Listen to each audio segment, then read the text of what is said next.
All right, so we continue with this power amplifier concept. And here in this module, we learn how to design a power amplifier.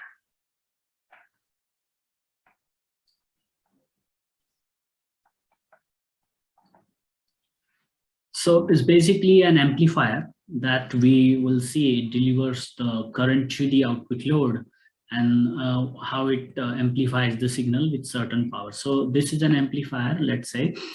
So this module is in continuation with the last module that we understood. So it is supplied with these dual power sources, DC power supplies, one named as VDD and another is named as VEE right over here. And what we have is a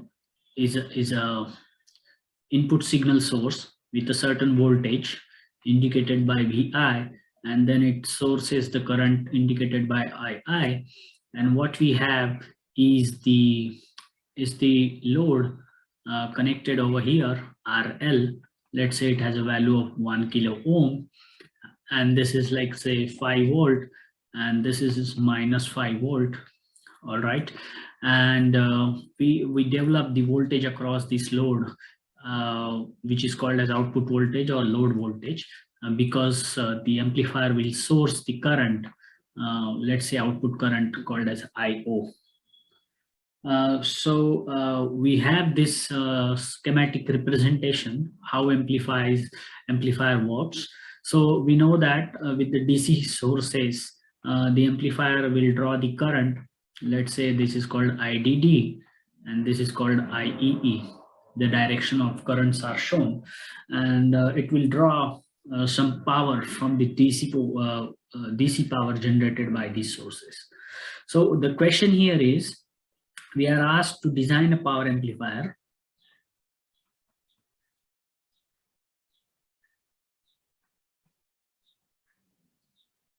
with a power efficiency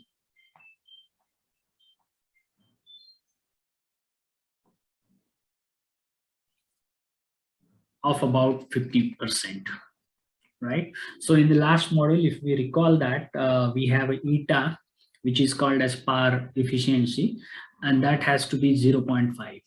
All right, so right over here. So how we do that, we can basically recall from the last model, the percentage power efficiency is the ratio of how much power gets delivered to the load, power delivered to the load, which is load resistance RL, resistive load here, and this is indicated by PO, divided by how much is the DC power, right? So it is the DC power. So once we know the values of this two, PDC and PO, we can evaluate how much. So we know that eta is 0.5 or 50%. So we have to determine what is the DC power and what is the load power right over here.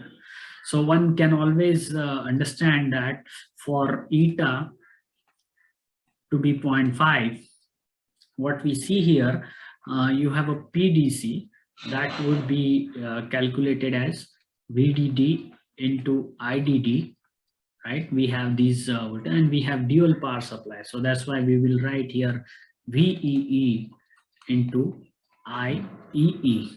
So with this,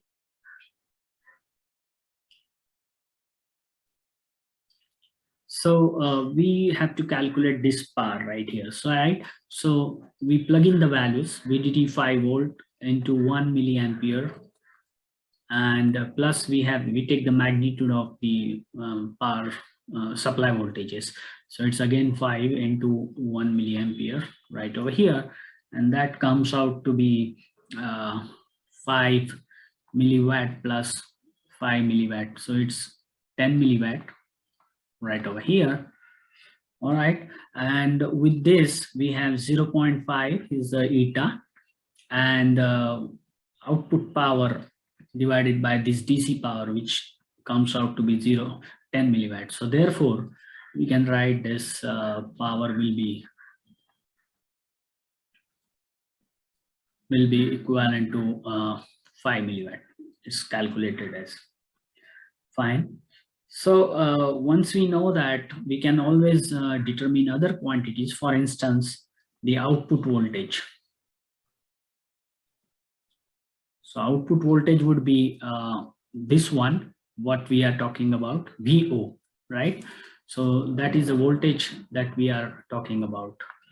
And this voltage, of course, we are interested in the RMS voltage.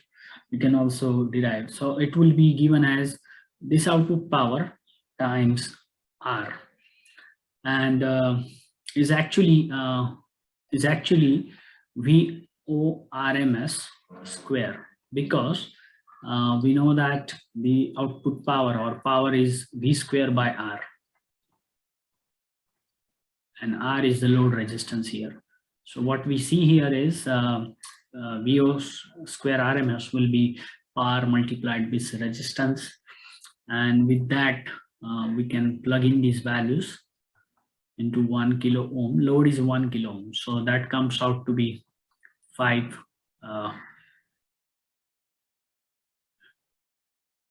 volt.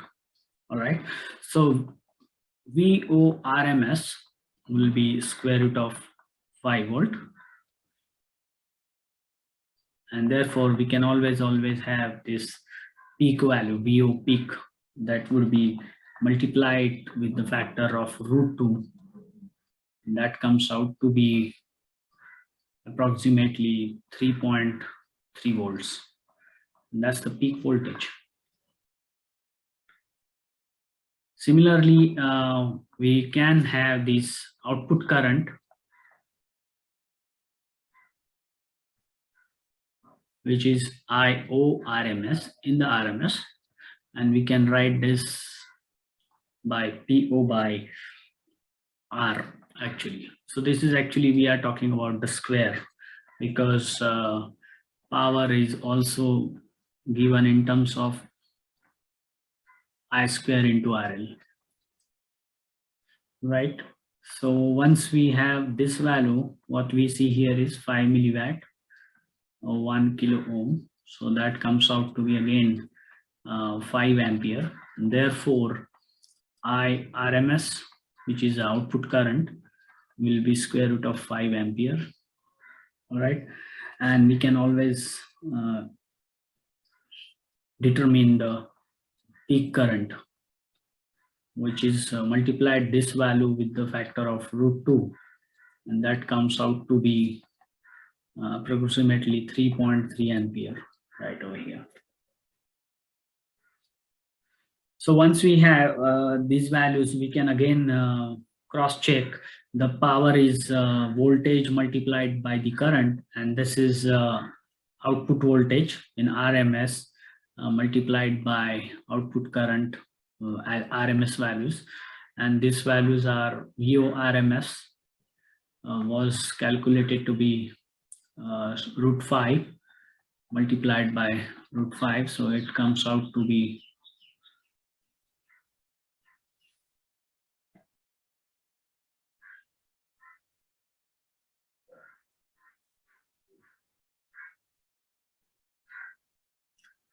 5 milliwatt.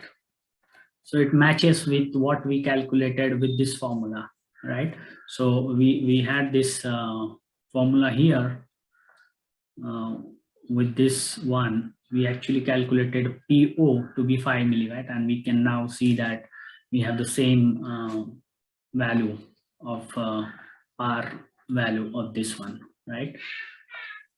So with this, we know that this power balance equation, PDC plus PI from the last module, which is P dissipated plus output power. So basically we know that the PI, which is the power that is coming because of the input voltage VI and the input current II, that is applied to this load right over here. Okay, so PI is the combination of voltage multiplied by the current over here, and that is very, very small, that PDC. PDC is the supply power, that we have right over here. Okay. I forgot to mention that the current values IDD and IEE are given as 1 milliampere, for instance here. And therefore we have plugged in those values here, 1 milliampere into the current values. So once that is done, we can always see how much is the power dissipated in the amplifier. So amplifier takes this power from the supplies, okay, and some of the power it consumes to amplify the input signal and delivers the remaining power to the load, and that's why we get the value of eta, which is percentage efficiency. So power dissipated would be certainly PDC minus PO. So what is the source power? That is the DC power minus how much power is delivered to the load. So that comes out to be 10 milliwatt minus 5 milliwatt. That comes out to be 5 milliwatt, right? So this is how it goes. All right. Instead, let's say, again, we come back to, if we want some accurate calculations, so we have this input voltage VI, and that supplies the current of II to this amplifier, okay? And this load is connected right over here. So the combination PI would be VI RMS multiplied by II RMS. So let's say VI is 0.1 volt and II is 0.1 milliampere. All right, so we can plug in these values. So it would be 0.1 by root 2 because we are taking the RMS. So, and this is 0.1 milliampere, and that is again divided by root 2. So how much this comes out to be, that we can see that. So PI would be 0.01 into 10 to the power minus 3 by 2, and it comes out to 0.05 milliwatt. So we see that this PI is very, very less than PDC. PDC was 10 milliwatt, and PI is this value right over here. And we have this, the power dissipation, PDC, that was 5 milliwatt. From the previous slide, we see that P dissipated was evaluated to be 5 milliwatt. So this is how the power balance equation can be taken. And finally, the power delivered was 5 milliwatt. So again, if we neglect the PI, out of 10 milliwatt, 5 milliwatt amplifier uses to convert this DC power to amplify the input signal VI, and it delivers the output power of 5 milliwatt. So that's all with this module. We'll see again some details. So this is actually an arbitrary abstract level description of how to design a power amplifier, and we will see when we'll study the MOSFETs and the BJTs, how the circuitry is designed to achieve these kind of specifications, right? And how much each of the components in the amplifier circuit they consume, and the power in an attempt to amplify the input signal. So thank you.